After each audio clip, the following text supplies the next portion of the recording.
New York, and on the new Hot 97 app.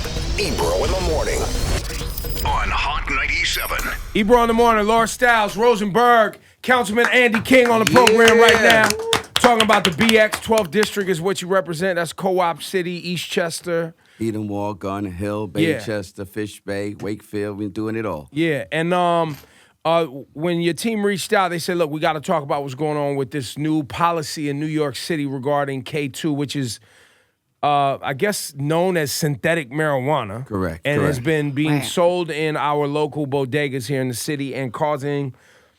I mean, there's been a couple of weekends in the city. They're like people walking around like zombies out here. K2, kids. Yes, kids, young adults, fathers, uncles, brothers, not sisters, knowing mothers. the effects of this synthetic marijuana. They do not have a clue, but because you may have poor economic conditions or you're homeless, you find an escape of reality and what they have been able to market to our communities. And it's not just New York; it's all across the United States. This synthetic, and you can't even call it marijuana because marijuana is something that's naturally grown. Right. This is just something that they just put some chemicals together to create the same euphoric feeling that you get from the THC that the body already creates. That's tetrahydrocannabinoid. And with that in that, the body produces it within its own brain. It gives you a state of euphoria, whether it's feelings, mood, movement, thinking, and people don't have an idea of what they're putting in their body, inhaling or smoking. It could be as much as putting some bleach and some alcohol and some water and just shaking it up and spraying it. Dishwashing powder. Exactly. You don't know what you're smoking. You're just poisoning yourself. I have a question for you. Like, because I know that you can buy it at bodegas and kids have bought it online, but what do they sell it as? Well, they market as K2, Spice, and when you see so the they package, call it K2. And they call it K2 on the package. They call it Spice. They give it all kind of colorful names. And the sad thing is that people don't even realize what the package even says, not for human consumption. But people ignore all that and use it for human consumption. How sad of the state of the world affairs that we're in, that people think it's okay to digest something because of the state of their living. Well, I mean, if we're going to be fair, this is not a new thing where people who have either mental health issues because of emotions, like you brought up, income and depression, right, are consuming things that they know could potentially kill them, but they just want to get high off them. Right. We've seen this several times. Well, K2 is but is never a in the factor. bodega package. Because my question is, who's this manufacturer? Who puts this in a package? Right. Knowing... And why can't they be held responsible? Well, that's the conversation of legislation that we're putting forth together. I've submitted in.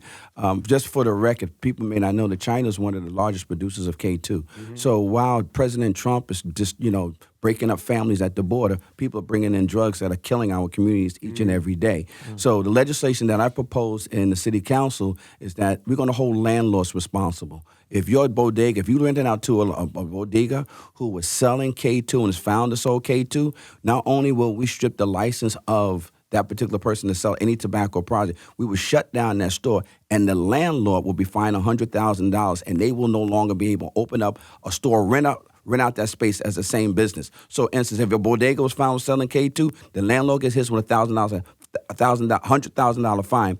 And if they want to rent that same space out, they can't open up another bodega.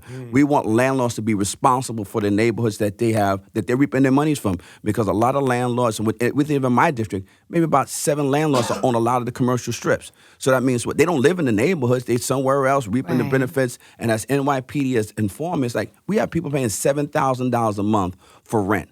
You are not making enough $7,000 in profit from selling potato chips and soda that you can pay $7,000 a month in rent. That means you're doing something else. You're selling something else. And we know this. So we're going to be cracking down on the landlords to be good neighbors. And that's how you make a change. You hit people in their pockets, then they start doing things differently. Interesting. So when these landlords say, this is a commercial space and they're going to rent it to somebody who has the license to have a bodega, right? How would they vet that?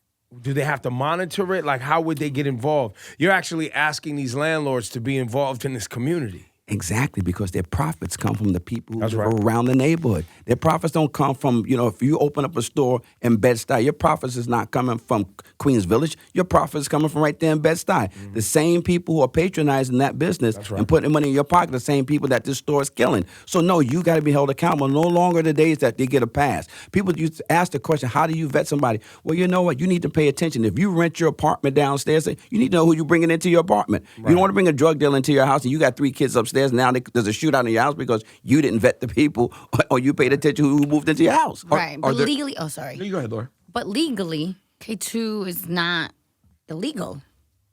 K2 is the state of New York. This budget season has made K2 illegal. They labeled it as a narcotic. Okay, so now, it is. Yes. So now NYPD and law enforcement have real teeth to go in and shut you down. It's like selling cocaine and heroin now. Okay. So we've changed the rules on that game, and we've put it in a category that no longer they can keep changing up the compounds. That's how they've been able to get away with it. Right. But they've changed up the compounds in it. So we said these compounds are illegal. They now shake up the compounds, so you don't know now. So now it's legal again. New So product, we just put it all under one umbrella. It's interesting because how are you able to sell anything that's smokable, right? Or how are you able to sell anything unless you're selling it as like a fragrance or some sort of potpourri or incense? I'm trying to think of what. I know, it's crazy. Like, because you can't just sell anything that's smokable or consumable without it. Like, how does that even happen? Because it says not for human consumption, but what is it What else marketed would as? the use be for? Yeah. Exactly. And they have been labeled as potpourri, as incense, and people vaporize it, as well as once they sprinkle it on the green leaveries, then people smoke it, roll it up and smoke it. Oh, so they lace actual weed with it. Well, no, not weed. Greenery. So whatever that could be, they can grab some bush cilantro, or oregano. Yeah, they could grab anything off and just crush it up and then just spray the liquid on it. Tobacco. Yeah. So you don't know what that combination, even of the greenery that they're putting it on. So the chemical impact on some grass or a piece of grass you grabbed out of your backyard or some bushes that you grabbed off the tree limb and crushed it up and sprayed. You don't know what that chemical interaction is going to be with that final product is going to be like. So that's why there's so many different reactions from people vomiting, going in nausea, blood pressure, convulsions, passing out, OD. Just alone in the last couple of days, we had 100 overdoses. I mean, in the last what? Couple of days. We've had overdoses. Yes. In Connecticut, as I said, this is not a New York City problem. This is a United States problem. So and this goes right in line. Would we have 70,000 deaths last year in the United States because of overdosing on opioids? Right. And now, they don't even consider this an opioid. Right. They have no idea what. They just tell you that it is just a number of liquids mixed together, and it's a poison. And they spray the poison on the substance so people can inhale it, smoke it, digest it, and then your body's saying this is not supposed to. Your body's not supposed to work this way. The THC that's in your body is produced naturally for us, and you can even eating a chocolate. People get excited, they get a state of feeling good about it. Your body naturally produces it, and that's what all these chemicals are supposed to do: duplicate that feeling. But when you mix these chemicals, you have no idea what your end result's going to be, other than a state of stupidness. It's unbelievable too, because this has been. I remember I first heard about synthetic marijuana maybe 8 years ago, something like that, of an athlete friend of mine who at that point people didn't know how bad it was, and they thought, oh well, this is good because if you're getting tested for weed, this is legal. You could just smoke this and it still feels pretty good. How about not smoke? Right. That's not an option. I mean, not for everybody. So I don't think people understood, and. Now, I can't believe it's still an issue that hasn't been fully addressed. I see an article in the Miami Herald from just a couple days ago, too. The inmate population. Yes. It's easy for people to get into jail. So entire jails are walking around, everyone's zonked out. But also kids, because they can buy it online. They don't have to worry about going to a drug dealer. They could just get it at a bodega. They could buy it online. So is there some sort of, trying to think, because... there's some people out here trying to kill themselves. So there are people who are walking around the street who are literally in their minds just so dejected and depressed due to whatever other factors that I want to get into with you, because the district that you represent, you have a lot of things that are on your doorstep every day that you're confronted with, from race and culture politics to homelessness, joblessness. The housing crisis is affecting your area probably more than any other area, gentrification, et cetera, et cetera. You're dealing with a lot. Is there something that can be done with the sharing of the packaging on social media that's like, yo, if you see these packages, this is currently how they're packaging K2. Pay attention to what your kids are bringing in the house. Pay attention, you know what I mean? Yeah. Like some sort, because if they're repackaging, changing ingredients, that could happen in a week. So and true. what y'all looking for the next week is a whole other thing. Because I've never seen it. If somebody went, the first time I heard of synthetic marijuana, I was like, why would you want to do that? Just go get the real thing. Like, it ain't even that hard. Like, why? What's the problem? Cost. The cost of real marijuana. How much is this? $1. You can get a joint as low as $1. So someone who doesn't have any income, they go get a pack of K2 for $2. They smoked out. Damn, you could get a blunt of some BS weed for like $5. Well, I mean, they don't sell it in that way, though. Come on. They don't sell singles no more? Ebro, You can't get a single? Ebro, how old are you, man? You think they're out here with nickel bags of funk? Yeah, man. Nobody sells nickels anymore? No nickels anymore, man. and No, wait, time out, Councilman. We got to deal with something else. This is none of your business. Nobody is selling nicks anymore? No, Ebro. Yo, you guys are all the way fucked up. I don't even. You can't even buy a dime anymore? No. I actually feel like people only get eighths. That's pretty much it. So you look All at right, 40. somebody needs it's called inflation. Yeah. That was It's 40 or 50 Listen, bucks. but people, that's how people are stupid. You can make more money selling You can make nicks. more money. That's why originally Yes. it was to please the consumer. I think dimes are kind of a ripoff, right? But there's an Well, upside to it. You only have to spend $10. and intent to distribute when you got too many bags in your pocket. You got too many bags in your pocket, you get in trouble for intent to distribute too. True. Mm-hmm. So that's a problem. All right, back to you, Councilman. That's none of your business. So yeah, maybe there's a sharing of a graphic or something that, could. I would suggest, government does a wonderful job when they want to market the thinking of folks. And if you want to steer the head, whether it's fashion or the type of foods people eat or the type of cars, they invest a lot of money in marketing and messaging. If you really want to do away with a K2 drug, which is marketing such fancy colors to entice children, then you got to put a real campaign in. Yeah, but Councilman, we talk about it a lot here, not to cut you off. Sure. This is a poor people's problem currently, right? correct. Because you said pricing. Yes. We're not going to continue to act like our government cares about the poor population of this country. That's something we got to stop. Mm-hmm. And I know that's a harsh way to deal with it, but at a certain point, we got to stop acting like they're going to ride in, the cavalry's coming in to save poor neighborhoods and look out for people who are poor and look out for... You hit the nail on the head. When do we take back our own streets? And that's what I did a couple of weeks ago when we pulled together our pastors, children from schools, other elected officials, parents, and we marched and we stood in front of those K2 stores and shouted out, called them out, and tell them that we get ready to shut you down with this new piece of legislation. No longer will we tolerate it in our neighborhoods. If you want to sell it someplace else, you shouldn't sell it at all. But we're going to shut it down in our neighborhood. And I urge everyone that's out there, you got to educate your children. You got to talk to your families. And no one's isolated. Drug use does not have any borders. It goes across any lines. And once it does go into the richness, the rich then they're people, gonna care. then yeah, absolutely. But people at home got to take care of their own houses. So I urge anybody, whether you're in Brooklyn, Bronx, Queens, Manhattan, if you have a problem of drug use, then it's up to the people to take to the streets. It's up to the people to call them out. And keep in mind, right? Keep in mind, this K2 thing has been treated like a narcotic now. You said this is a poor people's problem, so now they're criminalizing this K2 instead of treating it like a mental health issue, like they do when it's a rich people's problem. When it's a rich people's problem, they treat it like a mental health issue, so ain't nobody really going to jail. They're gonna get help, and they're gonna subsidize getting them that help. What just happened if they change K2 to a narcotic now? If you're a user or a seller, you're getting criminalized, and you're probably poor, and you don't have a lot of options as it is. So they're gonna make money off you either way because they're gonna put you in the prison population, and you're gonna work for $2 a month or whatever it is, putting tags in Victoria's Secret drawers or whatever y'all be doing up there. Yeah, well, you hit a nail on the head again. Our conversation has been not to punish the user, but to get the user help.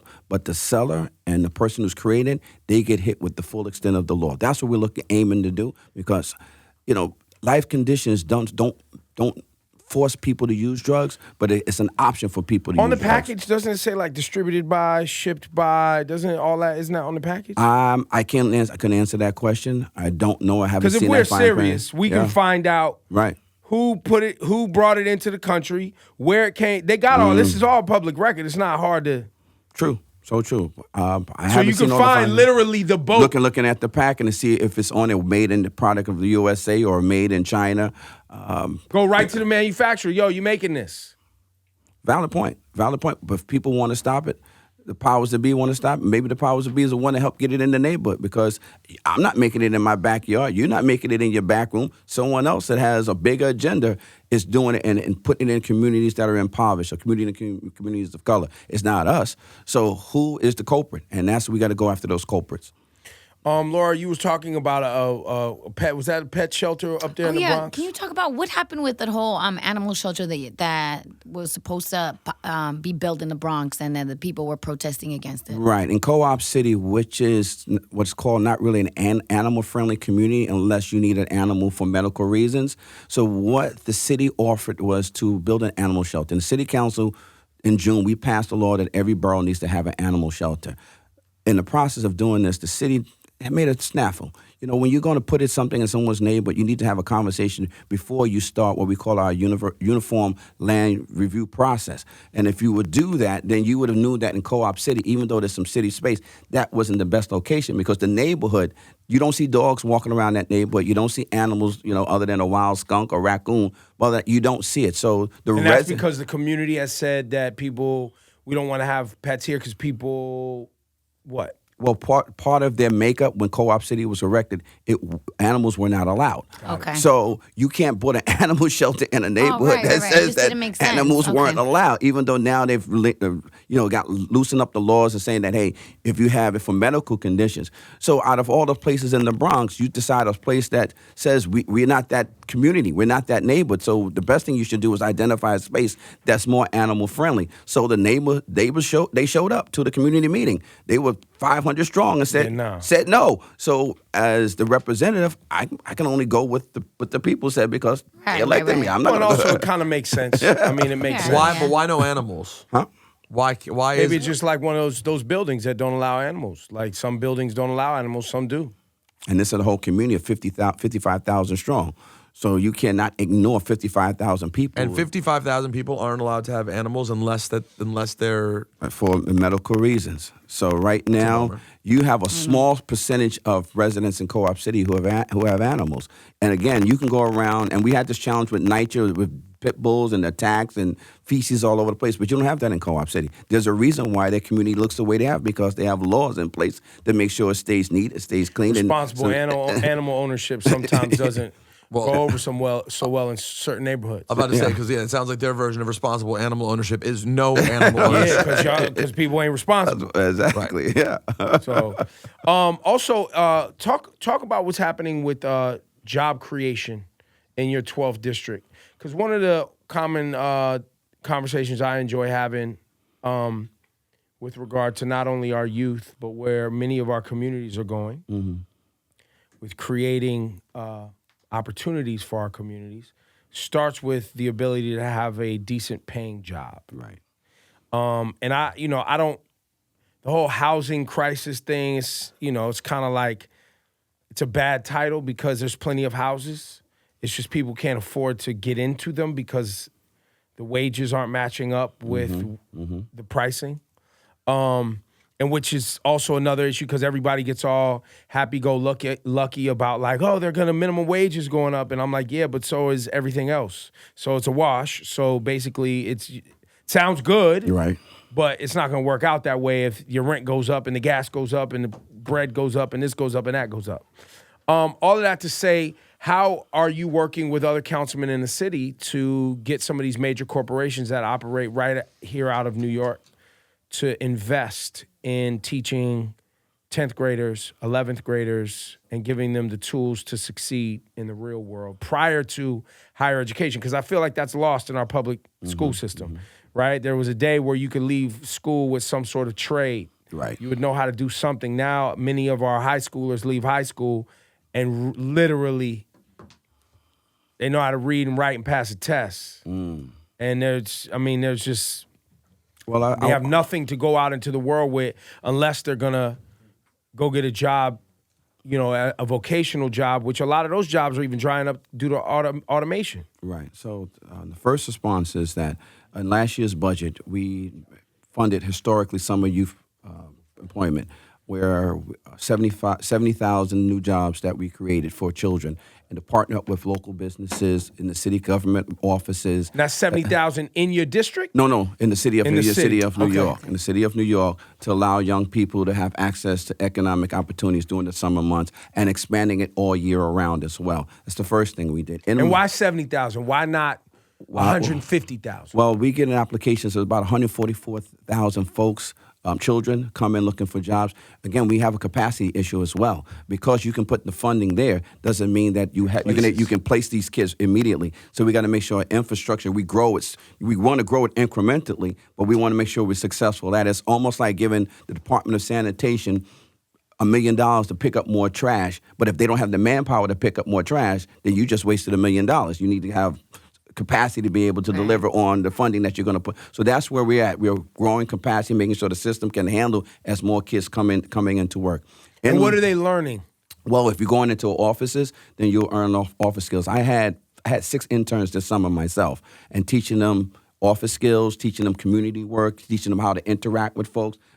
Just speaking, some of our teens don't know how to speak to folks. You can't say, "Yo, what's up, son?" You know what I'm saying. You know what I'm saying. That can't be a conversation all day long. You gotta be able to put the words. Switch, fam.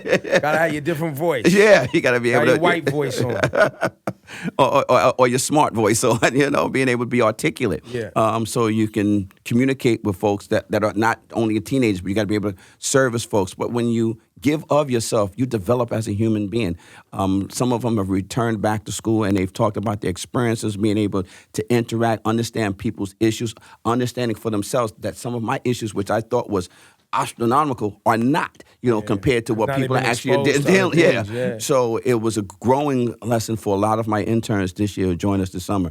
When it comes to jobs as well, we are building a new YMCA in my district, and that's going to open up a whole host of jobs, construction jobs. More importantly, when we finish and open by 2020, we'll have programs, after-school programs, senior programs, intergenerational programs, pools. So those create jobs right then and there. So when you talk about job creation, how do we make sure that we bring access to new job creations? And when we do construction, we got to make sure local people get those construction jobs. We can't bring folks out of New Jersey and way out somewhere else, because they got to maintain their house living styles out there. But the guy who lives right around the corner can't even get a shop to build anything. So those are the community agreements that we're making when we're building it locally. And I also would add, in the scope of all that we want to do for our children in economics, that we need to make sure kids are educated for the new wave of jobs. A lot of our jobs have been outsourced, or they've gone away, not just to technology, but to greenery. So even though you've gotten a high school or even a master's, will those jobs be in place for you to make? I'll give you. Let me stop this. I say that every child who's going to get an education, make sure that your education leads to a career that exists, because some careers don't exist anymore. Right. Mm-hmm. So some of the degrees that people are getting are useless. A lot. Yeah, they're useless. So you got to make sure whatever you invest in your time in and learning, that at the end of the rainbow, there is a rainbow. And the sharing of that information is hard to find, right? Like, you have to seek out that information. When I was in high school, we had, career counselor? Remember? Career center. Mm-hmm. The guidance counselor, where you could go and ask them questions like, yo, what? And they would give you information. And I know some of the schools still have it and some neighborhoods still have it, whether kids use the tools or not. But to actually say, what are actually the fastest growing jobs over the next 10, 20 years, to figure out where industry is going. Right. I don't know if that information is readily available. It's available, and trust me, this generation of children use technology far better than generations past, probably you and I. They got a handle on, they can find out what's going on. I urge every young person to find out who they are inside. What are the things that you like to do? And once you find out what you like, you can find a career that allows you to get up and want to do that. Some of us, we get careers or jobs because someone says, go do that, you can make money, but you hate what you do, so you mess it up. So I say, find the skill within you. If you like being outdoors, don't get a job that got you inside the desk all day long, because you're going to mess it up. Mm-hmm. If you like being behind the desk, don't get an outdoor job. And if you like talking to people, get a job that allows you to talk to people. If you don't like talking to people, don't get a job that requires you to communicate verbally all the time. Mm-hmm. But you got to understand yourself. And then once Google has been a wonderful tool for a lot of us. What's the saying? Google's your friend. It's true. I don't want to advertise it, but I mean, you can find pretty much anything on. Everybody Google's Google. Yeah, It's like Kleenex now. Yeah, right. It's what it is. It's a verb. Yeah. So, but at the end of the day, people, once you know who you are and identify your skills, then you find those careers out there that exist. So now you can continue to plan to build yourself and your skill level, because a lot of people want jobs, but they don't have any skills. And then they get mad at the world because you made mistakes before. Sometimes you got to take 3 steps to go 5 steps forward. And some of us can't figure that one out because we want what we want right now. And that's not willing to do the work. Yeah. So that's the reality that we live with. But if people continue to want to learn and educate themselves, they can be that much more successful, and then our communities get that much more better. Andrew Cuomo or Cynthia Nixon? I am a Democrat who has endorsed Governor Andrew Cuomo. I think that in a day and era that while the progressive conversation of new ideals and we get excited about new changes, right now I think with the Trump administration, Cuomo has proven that he's been able to do his job. Are you going to be happy with 100% what everyone does? I asked, are you 100% okay with everything your wife does? I said no. Same thing with our husband. So we can't hold sometimes our electeds to different standards. Cynthia Nixon has never held any government office. If you want to come and run, I don't know how you go from being an actor to go straight to be the governor. Well, let's be fair. That's not she fair. had about 17 years of community activism for also. Community activism is different than being an executive of a state. For sure. And this is what I'm saying but to Barack folks. did it? Well, what happened to Barack? He Became president of the United States. The first time Barack ran, he lost, and then he came back. And more work, more time, and he learned. And when he went out there, so you don't dislike Cynthia Nixon's ideas. You don't think she can get it done? What she's saying? Yeah, I don't think now is the time that we need to change in mid-shift, because what we're dealing with in Washington, I don't think she's going to be able to manage. I'm just not convinced Cuomo is a Democrat. Yes, a Democrat. That's part. There are people part who of feel it. And I think that New York is, and I've said this with other people over here. I'm gonna keep saying it. I think New York State and the New York liberal concept is full of shit. I think a lot of them are fiscally conservative individuals parading around like they're liberals, but really, truly not trying to help anybody and not trying to share in ways that can invest in career planning for young people or invest in job creation. I just don't see that. It's not happening. Welcome to America. Well, look, and we say it on the American level, we say it on the state level. That's not an excuse to me. That's actually a cop-out, right? Because on a local level is where we should be really going on the front lines for and going to war for. Because the federal, state by state, you're going to have a myriad of different issues you got to deal with. Right. But on a local level, right here, in one of the richest cities in the world, right? We can't figure out ways to integrate our schools better. We can't figure out ways to fund our schools better. We can't figure out solutions for our train system. Like, what are we talking about? If they want to fix it, they can will fix it. And I'm just telling you that if to. Cuomo is governor again, I'm not convinced over the next 4 years he's going to want to. He won't have to. Make a valid point. But I'm not convinced Cynthia Nixon can get it done either. You see what I'm saying? Yeah. So you pick your poison, but I would rather have a change. Right now, I think it's time for a change agent, right? What's happening on the federal level is what New York's going to be New York, and there's a lot of people here in this state with enough power to make sure that the state does what it needs to do. Let me share something quick. Let me give you my 30-second elevator speech.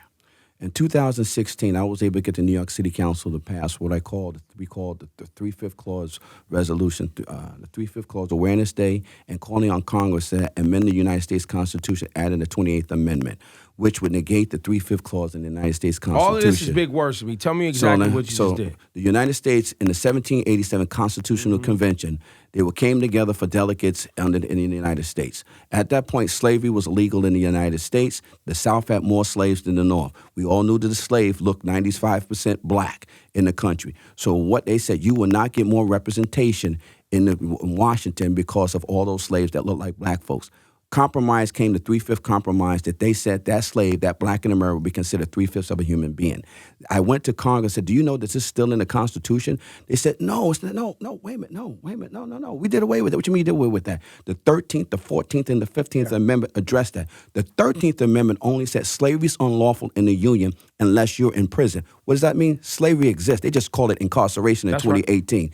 The 14th Amendment, it said if you were born in this country, you have all the rights, protection, and privileges, and that's citizenship. And the 15th Amendment just gave the black man the right to vote, not the black woman, not into the 1965 Voting Rights Act that we all get voting rights, which they still trying to take away from us today. Yeah. So when people want to understand why communities of color, why we have a Ramarley Graham, a Kai Gurley, a Eric Gardner, all these things that happen to communities of color, brothers and sisters that go through stuff, it goes back to the mother doctrine. So their whole system wasn't designed to say that we were equal. So no, we're not going to get equal education. No, we're not going to get equal housing. No, we're not going to get, we're going to charge us up the bazoo for organic foods. And that means what? NYPD, who's now trying to have a paradigm shift, law enforcement's been killing us since day one. This all goes back to the mother doctrine. So if the real question is, if we are going to ask who's better, Cynthia Nixon or Governor Cuomo, they're still operating in a system that says that this part of their population are not on an equal playing ground. But you're saying you're going to rock with the guy who takes the most money from corporations. At the end of the day, the system is the system. It don't matter which Caucasian is running the system, because there's still a Caucasian looking at the system who look down at the rest of everyone else. So I'm just going to have. So you're basically saying Cynthia Nixon can't get done what she's saying. It's the same thing. Yeah. Pick. Like you said, pick your poison. Pick your poison. I mean, look, that doesn't bode well for people trying to plan for the future.